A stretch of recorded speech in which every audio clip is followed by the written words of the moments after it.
Okay, so you want to really get into something, cut through all the noise, and really get to the heart of it fast. Well, that's what we're doing today.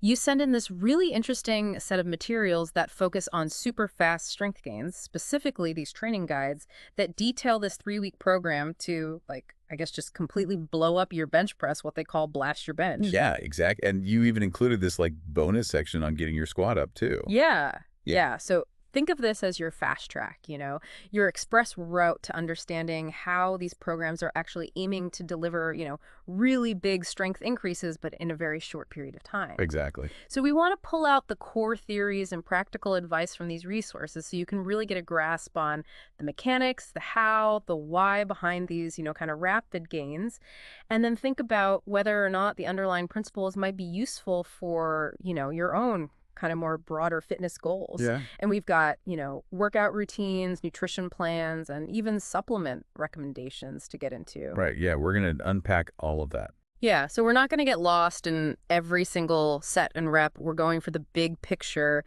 the stuff that, based on the materials you gave us, really makes this approach work. Exactly. Okay, so let's dive in. So one of the first key points, and it's emphasized right up front in Blast Your Bench, is that this is not intended as a long-term training strategy. Okay. This is presented as what they call a shock routine. Yeah. Something that you would use every couple of months to push past those stubborn plateaus, right? Those sticking points. Okay. The idea isn't continuous, rapid progress indefinitely. That makes sense. That makes sense. In the context of like breaking through that sticking point, it's more like a jolt, like a strategic jolt, Right. rather than a sustainable linear path. Exactly. Right. Okay. Yeah. So one of the first things these guides highlight is the effectiveness of compound exercises. They argue that movements like the squat, right, engaging multiple large muscle groups across several joints, are far more efficient for overall muscle development than isolation exercises that really target just one specific joint at a time. Yeah. Like a leg extension would be the classic example. Exactly. And what's really fascinating about that, from a physiological perspective, is the greater overall demand these compare movements place on your body. Okay. So let's take that squat example you just mentioned. Yeah. As the materials point out, this single exercise is working your quads, your hamstrings, glutes, lower back, core, calves, even those outer hip muscles, those abductors, are getting involved. Wow. You're hitting a huge amount of muscle tissue all at the same time, and you can typically handle much heavier loads compared to an isolation exercise, like a leg extension. Yeah. So it's more time effective and arguably a more potent stimulus for overall strength and growth. It's interesting, too, and they go even a step further with the free weights versus machines argument. Right. They really make a strong case for free weights, and their reasoning is that because you have to control and stabilize that weight yourself, you're recruiting more of those smaller supporting, stabilizer muscles, as they're called, right? Right. It's a more natural three-dimensional way of moving compared to a machine that's sort of guiding the weight path for you. If we connect this back to sort of a fundamental training principle, Yeah. it's all about specificity, right? Yeah. So free weights more closely mimic real-world movements and the kinds of things that you would encounter in, say, athletic activities, Right. leading to more functional strength gains. Okay, now let's talk about some core training concepts that are mentioned in the program. Yeah. Training volume and intensity. Right. So how are those explained? Okay. Because those are two very, fundamental things that get tossed around all the time. Sure. Yeah. So volume is essentially the total work that you're doing, and it's calculated by multiplying the weight you lift by the number of repetitions and then by the number of sets. Yeah. And they actually give a really clear example. Yeah. So let's say you lift 200 pounds for 10 reps in 5 sets. Okay. That equals a total volume of 10,000 pounds. Right. Intensity, on the other hand, is really referring to how heavy that average weight you're lifting is. And you can figure that out by dividing your total volume by the total number of reps performed. Okay. Now, what's important to understand from these Blast Your Bench materials is they don't advocate for just like solely high volume or solely high intensity all the time. Okay. The program strategically cycles through periods of higher volume, higher intensity, aiming to create what they believe is an optimal stimulus for muscle growth. Okay. So some workouts are going to focus on moving, a moderate weight for more reps, Yeah. and then others are going to have you lifting heavier for fewer repetitions. Okay, now here's something that I found really interesting in this material you sent. Okay. It's the emphasis on rest time between sets. Yeah. It's probably not something that everyone, thinks about too deeply. But these guides really delve into how the duration of those rest periods actually influences which of your body's energy systems is primarily being used. Yeah, this is a crucial detail that I think is often overlooked. Yeah. So they outline the three main energy systems: Okay. ATP-PC, glycolytic, which is also referred to as lactic acid, Right. and then Yep. oxidative or aerobic. Okay. So think of that ATP-PC system as your immediate power source for very short explosive efforts like a single heavy lift. Okay. Now, it doesn't require oxygen, but it depletes very quickly, typically within about 10 to 15 seconds. Okay.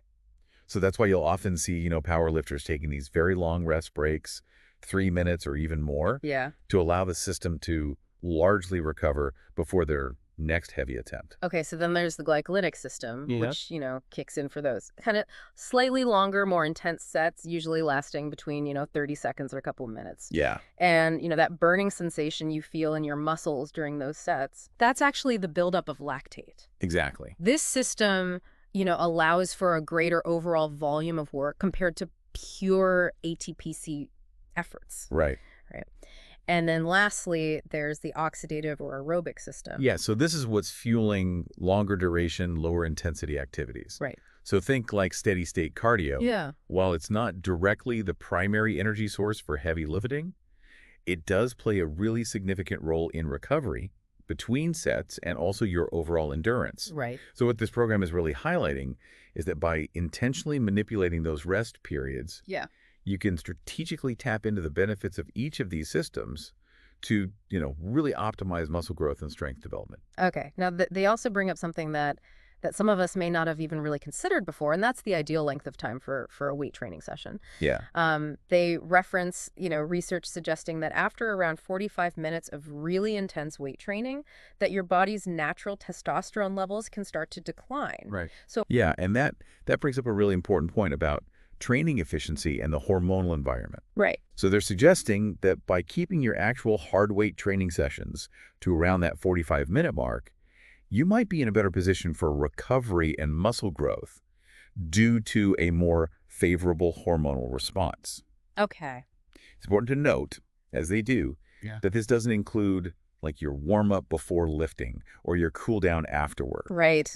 Those are separate. And the advantages don't end there. Right. They mentioned that shorter, more focused workouts can actually lead to faster recovery, Right. which in turn allows for, more frequent training sessions. And then plus, just from a mental standpoint, it's often easier to maintain that really high intensity for a shorter duration, Yeah, than to try and pace yourself through a really long workout. for sure. You know, And this ties directly into their discussion on training session frequency. yeah, So because the workouts themselves are shorter and potentially less systemically taxing, right. they're suggesting that you could train more frequently, Yeah. even, multiple times per day or 6 days per week. Yeah. They mention even training the same muscle groups every single day, Right. which is something that, a lot of people would probably, shy away from. Yeah. And they even specifically mentioned that muscle soreness is not necessarily the sole indicator of recovery. Right. Right. So they're suggesting that with adequate nutrition and efficient training, Yeah. more frequent stimulation is possible. Yeah. But they also wisely advise that if you are experiencing, significant soreness, Yeah. that's impacting your performance. Yeah. Taking a rest day is a smart way to prevent injury. It's about finding that balance for you. Right. Exactly. Yeah. Now, what about the speed at which you should be performing your repetitions? There's been quite a bit of debate about this, in the fitness world. Yeah. Some people say you got to go slow. Other Yeah. people say you got to be explosive. So, Yeah. So these materials really come down pretty clearly on the side of lifting the weight as explosively as possible while still maintaining perfect form and control throughout the entire movement. okay. And they actually challenge the notion that super slow repetitions are somehow essential for muscle growth, arguing that this approach typically necessitates using lighter weights, Okay. and it results in a less powerful muscle contraction. So it's not that the weight's necessarily moving slowly, it's that you're controlling it. It's controlled movement. Yeah. You want to generate force quickly, but you have to maintain control over that weight Right. throughout that full range of motion to maximize the stress on those targeted muscles and really minimize your risk of injury.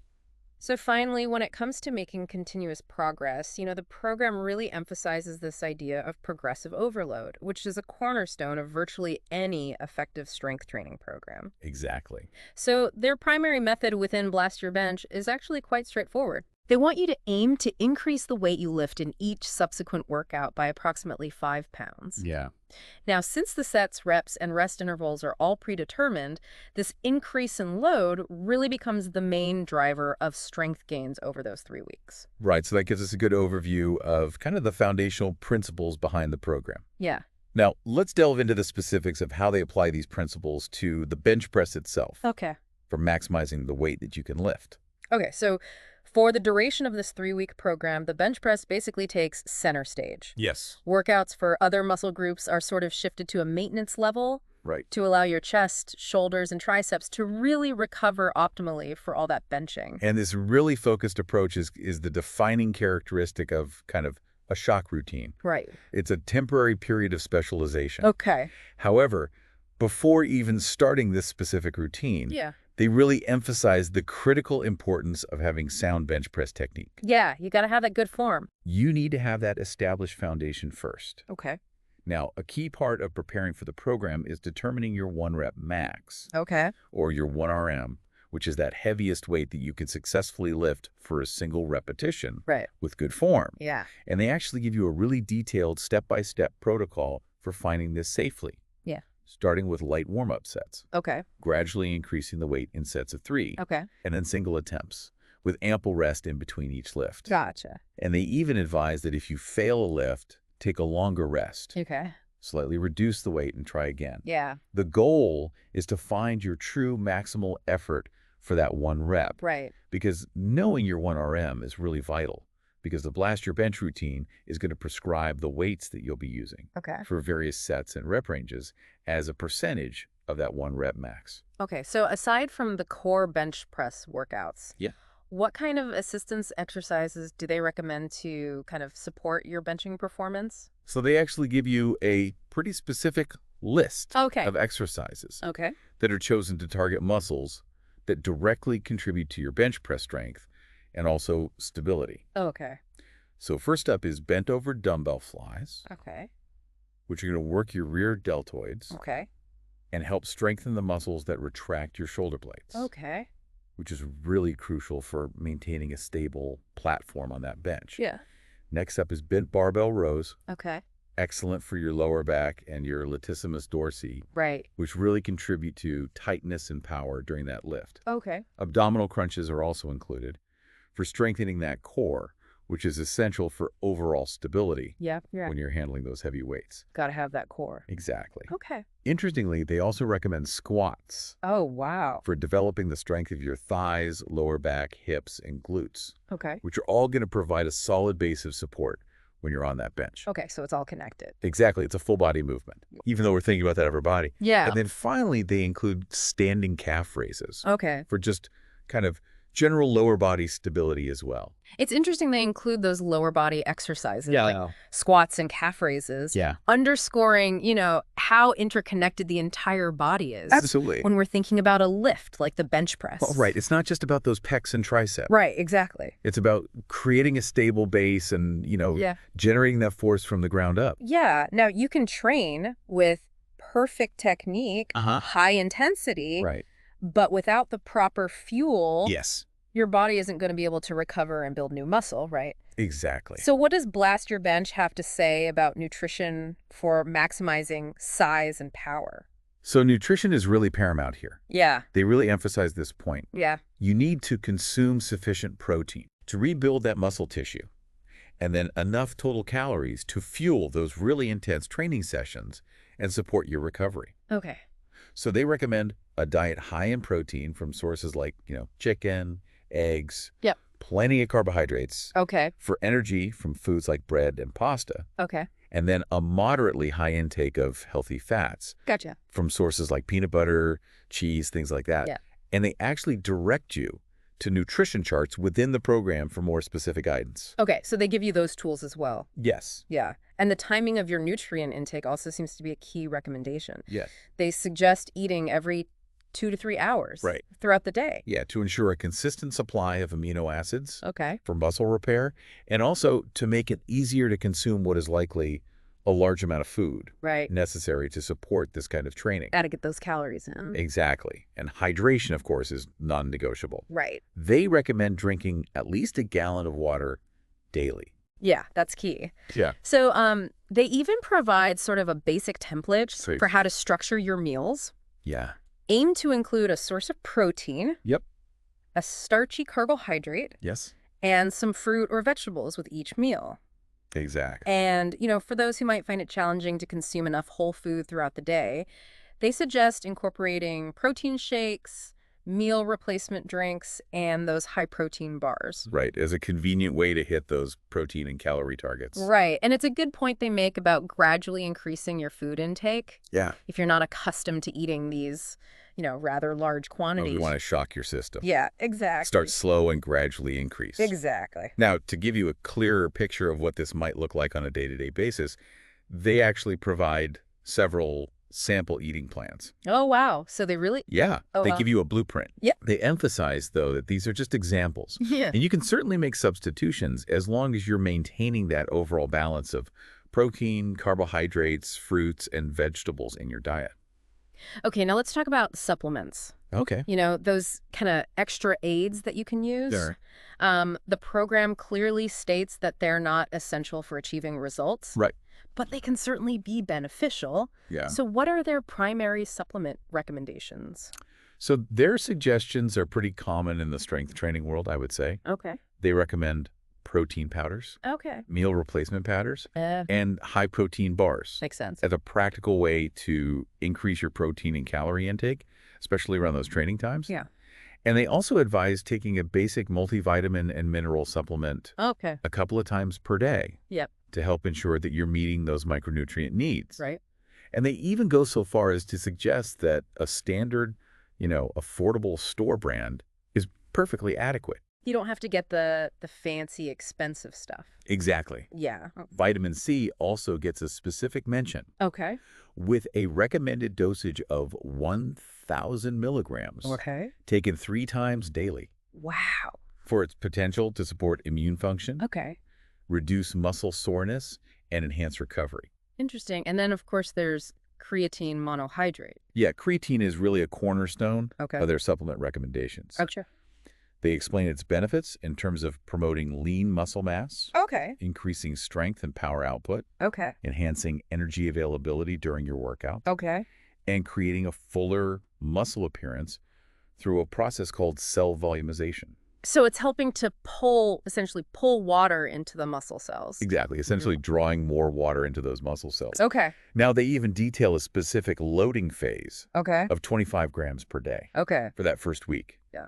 Followed by a maintenance dose of 5 to 10 grams per day. Okay. So 2 phases. Yeah, a loading and a maintenance. Okay. And they specifically advise taking your creatine post-workout Okay. with a high-sugar beverage.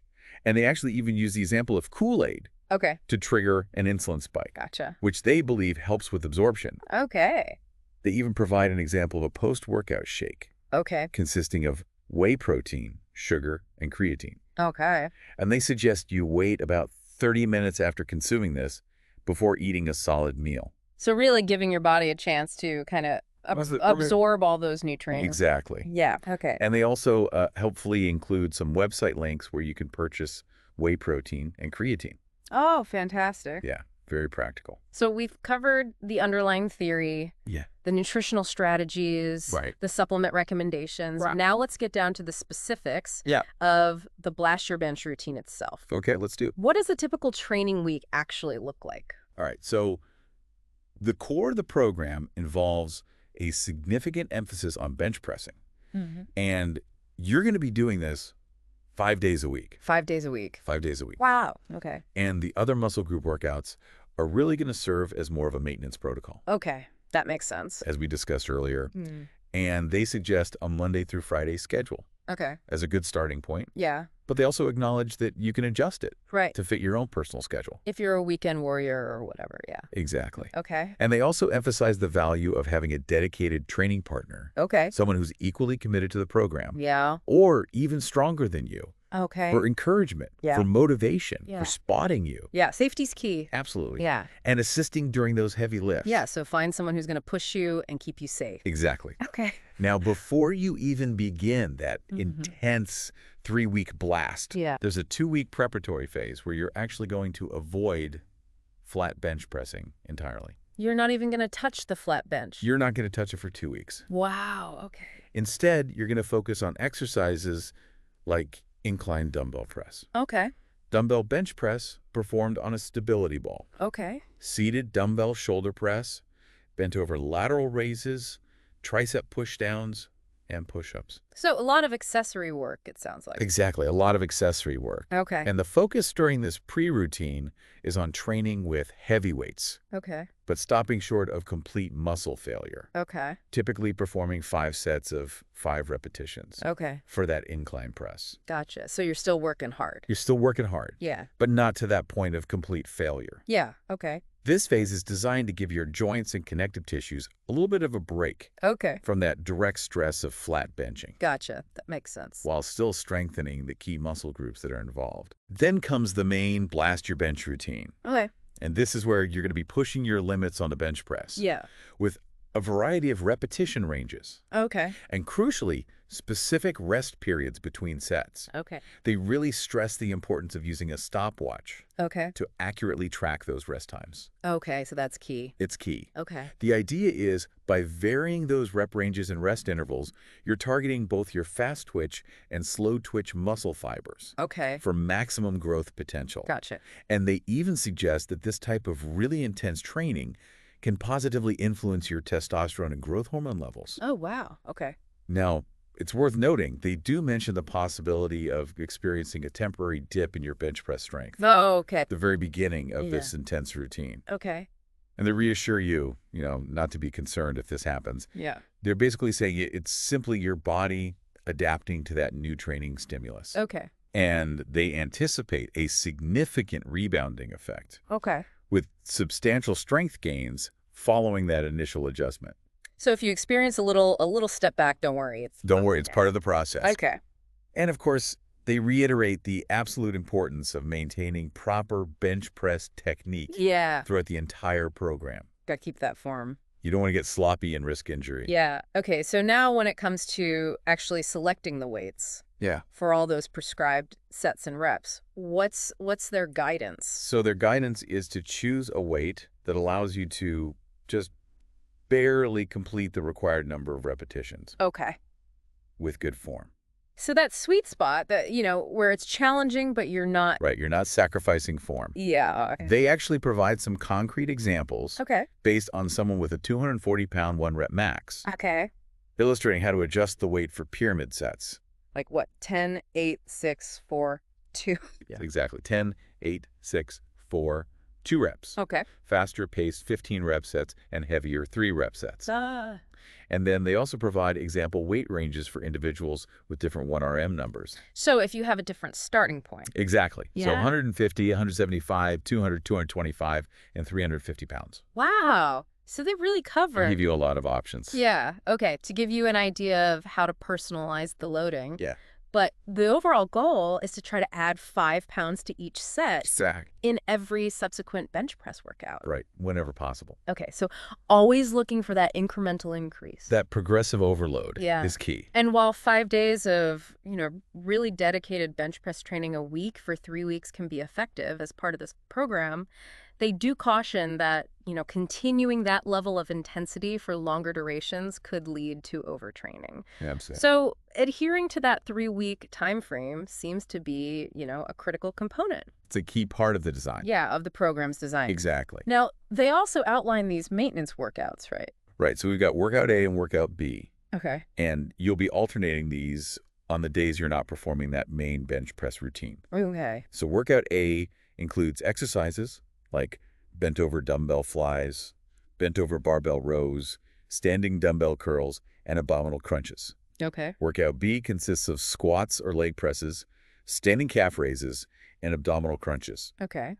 with specific repetition ranges provided for each exercise. And they reiterate that if you are experiencing, significant muscle soreness Yeah. that's affecting your ability to perform the workouts effectively, it's perfectly acceptable to take a rest day Right. and adjust the schedule accordingly. Yeah, but they do emphasize the importance of completing all of those listed workouts Okay. over the course of the week. So listen to your body, Listen to your body. but stick to the program. Stick to the program as best you can. Okay. Now, is there anything else kind of in these materials that might be helpful? Yeah, so they actually have this section that offers some additional helpful information and practical tips. Okay, like what? So they suggest that consuming caffeine before your workouts might provide a beneficial energy boost. Okay, so a little coffee or pre-workout. Exactly. Yeah, Though they advise, using your own judgment right. based on your tolerance. Don't overdo it. Exactly. Yeah. They recommend considering the use of weightlifting gloves or chalk Okay. to improve your grip, although they do remind you to be mindful of your gym's policies Yeah. regarding chalk use. Yeah, some gyms don't like the chalk. Exactly. Yeah. Wrist wraps are also suggested are found. for providing additional support to those wrists Okay. during those heavy benching sessions. Especially as you get up there in weight. Exactly. And then they advise wearing comfortable clothing Makes sense. and even putting on a sweatshirt during your bench press sets. Really? Yeah, to help keep those muscles warm. Interesting. Okay. And they recommend trying to use the same bench and barbell consistently throughout the program if possible, Oh, okay. just because of slight variations in equipment. Yeah. Yeah, I can see how that would make a difference. It can make a difference. Okay. So now, as a special bonus in these materials you sent, Right. there's a modified program called Blast Your Squat. Yes. And given that,